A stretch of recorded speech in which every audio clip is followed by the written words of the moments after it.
Yn y dechreuad. Yn y dechreuad. Beth? Yn y dechreuad. Pwy? Yn y dechreuad. Dim. A wedyn, gair.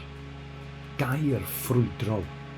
Gair yn creu, yn goleuo, yn ffurfio, yn gwahanu, yn cenhedlu, yn llenwi ac yn gadael ei ôl.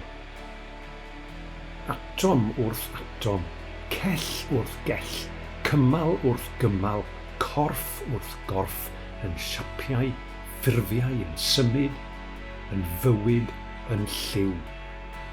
Ac o lliwiau. Coch, melyn, fioed, glas, oren, gwyrdd, porffor. Mor gyfoethog, mor afradlon, mor amrywiol.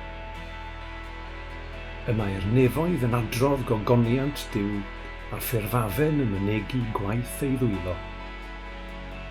A fi, dwi yma, yn gweld, yn teimlo, yn cyffwrdd, clywed, dweud, meddwl, yn deall, weithiau, yn dyfeisio, yn gweithio, plannu, magu, yn gofalu, yn byw, a mwy, yn rhannu, yn caru, ac yn cael fy ngharu.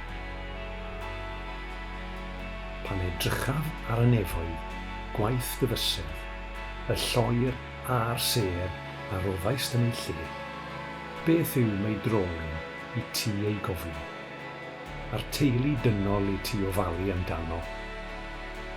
Eto, gwneithos ef ychydig i slaw Duw a'i goroni a gogoniant ac anrhydedd.